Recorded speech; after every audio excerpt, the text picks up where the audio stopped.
Bien, continuando con estos temas de álgebra relacional, el día de hoy vamos a ver un par de operaciones binarias. Binarias porque involucran dos relaciones, a diferencia de las que se vieron o se discutieron en el video anterior, que es la selección y la proyección, que son operaciones unarias porque trabajan solo sobre una tabla. La operación de unión se utiliza cuando se desea producir una relación en la cual se necesitan mostrar juntas las filas que se encuentran en relaciones separadas. ¿Ok? Ejemplos. eh, Nosotros tenemos eh, cheque y depósito por su naturaleza, que son operaciones o transacciones diferentes. Lo más común es que esos datos se guarden en relaciones o en tablas diferentes, ¿sí? Porque cada una de ellos tiene una naturaleza que lo diferencia completamente de la otra. Entonces, aunque pudiéramos realizar un diseño eh, que incluya ambas, sería como un poco forzado y tendríamos siempre columnas que quedarían vacías, solo, entonces lo ideal es tenerlo separados y no es ese el único caso, ocurre por ejemplo compras y facturas. Yo normalmente pensaría que estarían eh, en tablas separadas.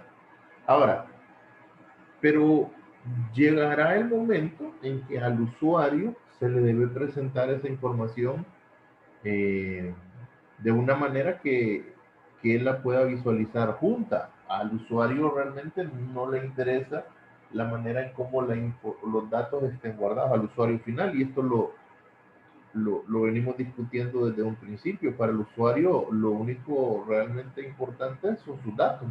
Al usuario realmente no le interesa dónde ni cómo tenemos los datos guardados. A él le interesa que sus datos estén de la manera en como él las necesita. Entonces, cuando se le va a presentar, pongamos un ejemplo, una conciliación bancaria o un reporte de movimientos, probablemente al usuario no le interesa que le mostremos por un lado una consulta o un reporte de cheques, o una consulta o un reporte de depósitos, e incluso ahí podemos incluir las notas de débito y las notas de crédito bancaria, que ya también tienen naturalezas diferentes, probablemente estén en tablas diferentes. Entonces, pero aquí concentrémonos en el ejercicio.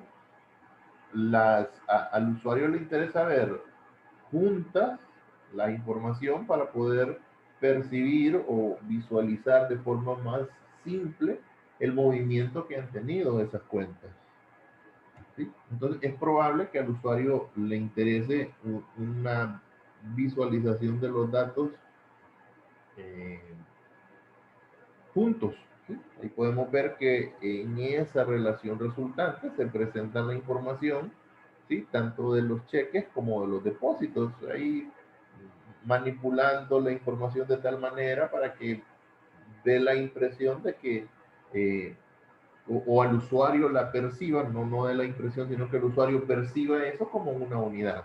¿Okay? Entonces, para eso sirve la operación de unión, ¿verdad? Para tomar los datos, tomar las tuplas que se encuentran en relaciones diferentes y producir una relación que contenga las tuplas juntas de esas dos relaciones. Ahora bien, hay que tomar en cuenta que hay ciertas eh, reglas que aplican a la unión. Cuando trabajamos con la operación de unión, tenemos que estar conscientes que las relaciones que vamos a utilizar en el proceso de unión tienen que cumplir con el hecho de ser relaciones equivalentes o compatibles. La equivalencia o la compatibilidad de las relaciones está determinada por por dos reglas. Número uno, la cantidad de columnas debe ser la misma. Y número dos, las columnas correspondientes deben de ser del mismo tipo. ¿Qué significa esto de columnas correspondientes? Bueno, que la primera columna de una relación debe ser del mismo tipo de datos que la primera columna de la segunda relación. Que la segunda columna de la primera relación debe ser coincidente en el tipo de datos con la segunda columna y así sucesivamente hasta con todas y cada una de las columnas. Quiere decir esto que si yo intento hacer la unión de factura y recibo, yo no lo podría realizar porque estaría violentando la primera regla, y es que mientras factura tiene 4 columnas, ¿sí? Recibo tiene solo 3, entonces no se puede hacer una unión de dos relaciones que tengan diferente número de columnas. Esa es la primera regla que nosotros tenemos que tener siempre presente, y que eso no puede ocurrir ni el álgebra relacional, ni cuando en su momento lleguemos a manipulación de datos con SELECT, lo vamos a poder realizar.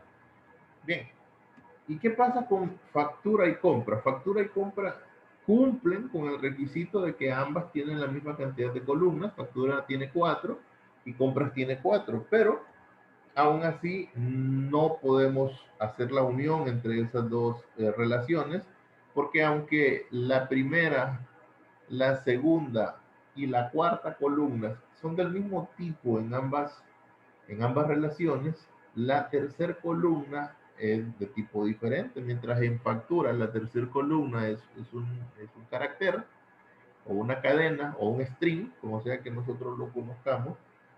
En compra, la tercera columna es una fecha. Entonces, ahí hay una incompatibilidad en cuanto al tipo de datos y por lo tanto esa operación no puede ocurrir. Entonces, aunque es válido, yo sí puedo hacer la relación de unión o la operación de unión entre dos relaciones físicas, por así decirlo.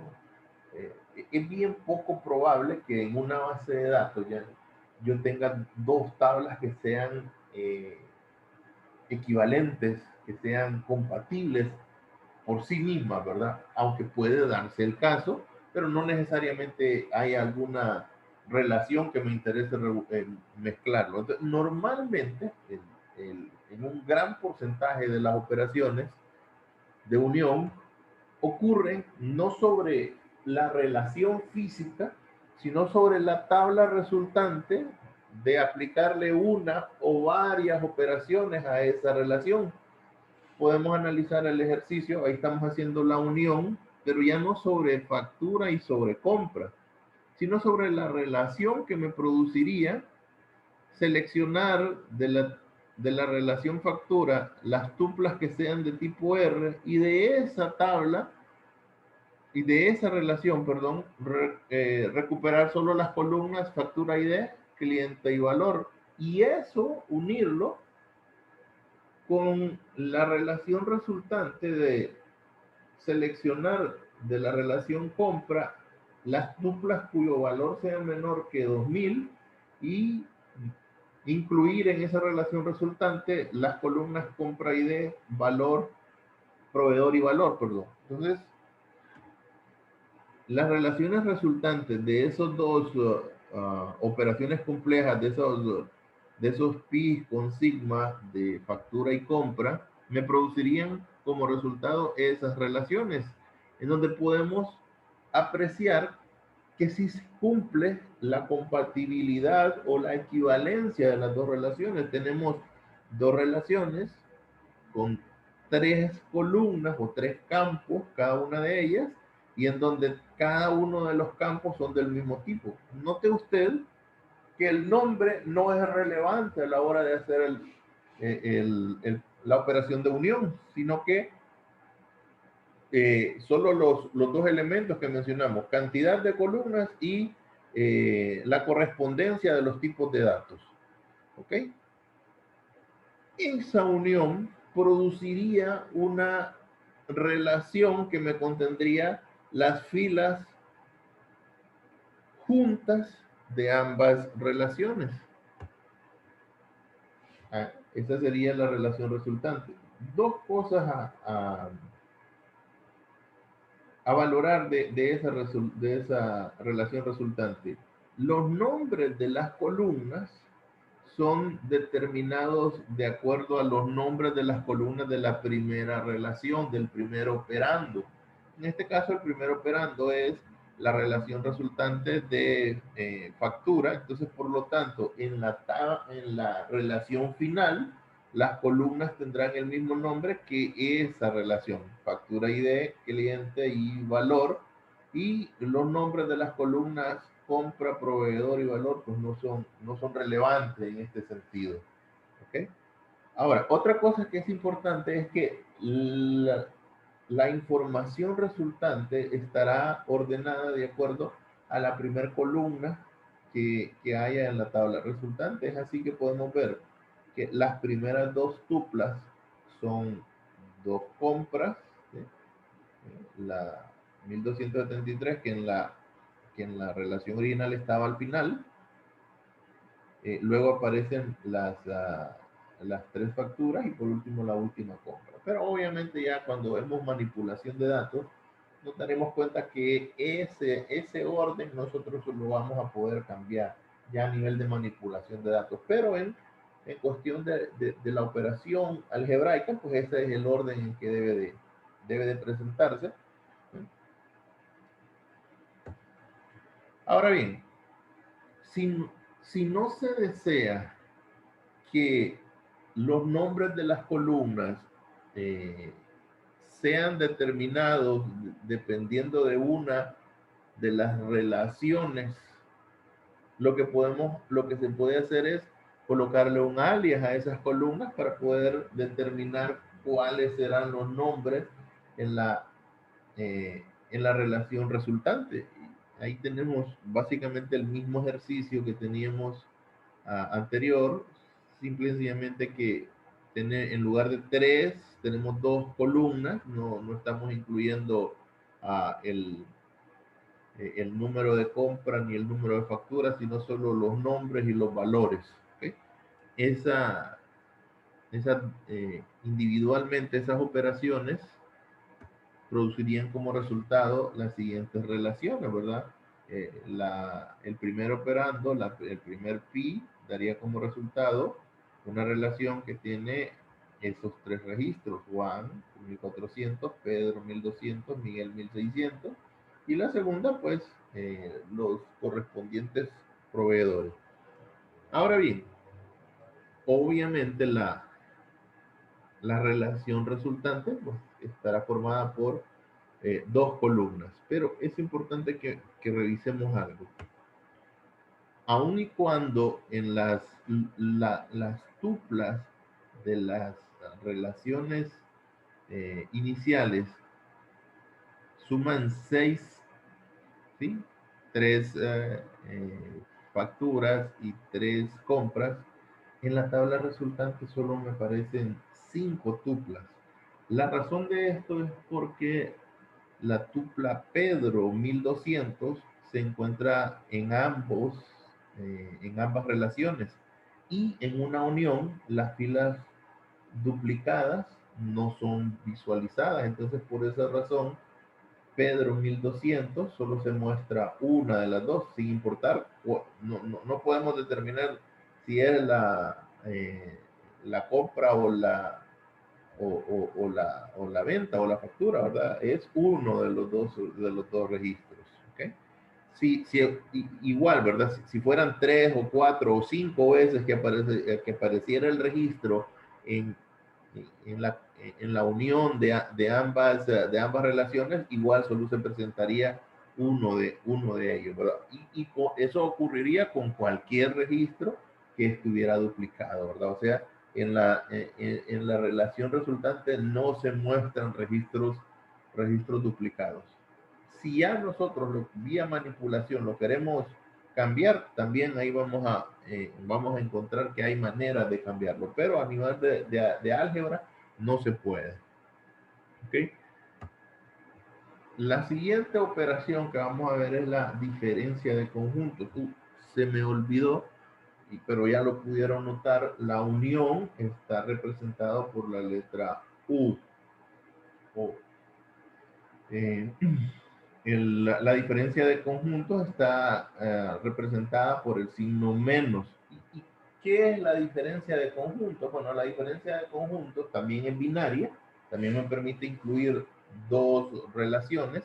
La diferencia de conjuntos lo que me permite es analizar dos relaciones para encontrar las tuplas de la primera relación que no se encuentran en la segunda relación, como que nosotros querramos buscar a los clientes que no han pagado o los artículos que no han tenido movimiento o los proveedores a los que no se les ha comprado, o sea, tomar las tuplas de una relación o ya físicamente en una base de datos tomar los registros de una tabla y ver cuáles registros de esa tabla no coincidan con los registros de una segunda tabla. Entonces, para eso se utiliza la diferencia de conjunto, ¿verdad? Básicamente, eh, comparar las tuplas de una relación con las tuplas de una segunda relación y en la relación resultante incluir solo aquellas que se encuentran en la primera y no se encuentran en la segunda. La diferencia de conjuntos también debe de cumplirse la equivalencia, ¿verdad? Entonces, ¿qué quiere decir esto? Que al igual que en una unión yo no podía hacer directamente la diferencia entre factura y recibo, ya sabemos, porque no tienen la misma cantidad de columnas, ni tampoco pudiera yo hacer la diferencia de conjuntos entre factura y compra, porque aunque sí tienen la misma cantidad de columnas, hay una de sus columnas que no es coincidente en el tipo de datos. Entonces, al igual que en una unión, normalmente la diferencia de conjuntos ocurre con las relaciones resultantes de operaciones, ¿verdad? Entonces aquí tenemos que yo quiero hacer la diferencia de conjuntos entre los clientes que son de tipo R, perdón, las facturas que son de tipo R y todas las compras y todas las tuplas de la relación compra. Eso me va a producir como, como relaciones resultantes de esas operaciones individuales, pues me va a producir una primera relación que contendrá eh, los nombres y los valores de las filas Juan, Pedro y Miguel y pues me contendrá la información o los datos de todas las compras. Ahora bien, cuando se presenta la relación resultante, notamos que dos de las filas de, de factura están en la tabla como tal, en la relación de factura, perdón, pero no están en la relación de compras. Pero sí tenemos una que es coincidente en ambas relaciones. ¿Sí? Pedro 1200 existe tanto en la relación proveniente de factura como en la relación proveniente de compra. Entonces, esa fila no es incluida en la relación resultante, porque realmente andamos buscando las filas que se encuentran en la primera y no se encuentran en la segunda. Entonces nosotros vemos que Juan 1400, perdón, no aparece en ninguna de las filas, pero Pedro 1200 sí aparece, entonces por eso no es incluida, y Miguel 1600 no aparece, entonces por esa razón también es incluida.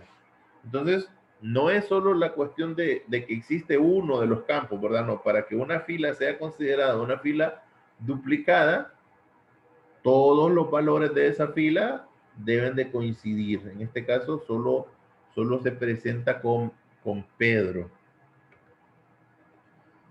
Ahora bien,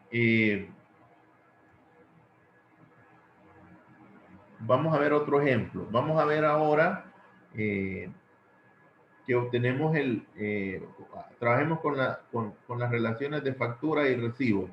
Y nuevamente, ¿no? Ya vimos que no se puede hacer directamente la relación, la diferencia entre las relaciones completas. Entonces, por ello tenemos que preparar relaciones intermedias o operaciones que nos devuelvan relaciones que sí sean compatibles. Entonces, en este caso, esas dos operaciones producen, perdón, esas dos operaciones individualmente producen esas dos relaciones. Ahora, aquí podemos notar, y veamos el resultado, que tenemos cuatro filas, y veamos que hay dos nombres que coinciden en ambas relaciones, que son Juan y Miguel. Notemos que Juan y Miguel coinciden.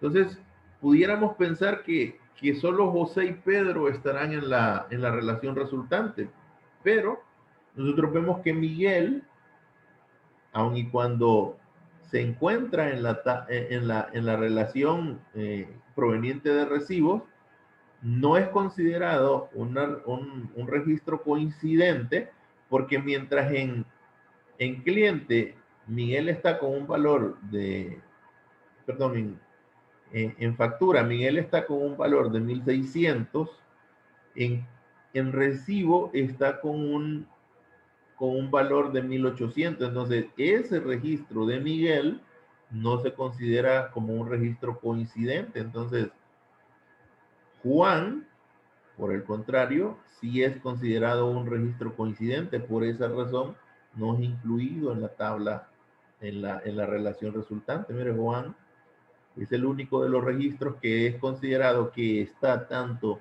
en la relación proveniente de facturas como también en la relación proveniente de compras. Juan sí es, sí califica para ser considerado un registro que coincide. Entonces, José está en cliente, está en factura, pero no está en compra. Pedro está en factura, pero no está en compra. Miguel, pero ya en este caso tenemos que ver, Miguel 1600, de hecho en general siempre es Juan 1400, sí está. José 1520, no está. Pedro 1200, tampoco está. Miguel 1600 no está, porque el registro que está es Miguel 1800, y entonces por esa razón sí aparece. Un tercer ejemplo para que ya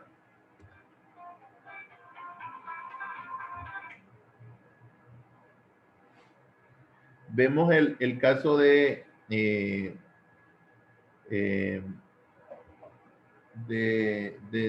tercer ejemplo. Estamos creando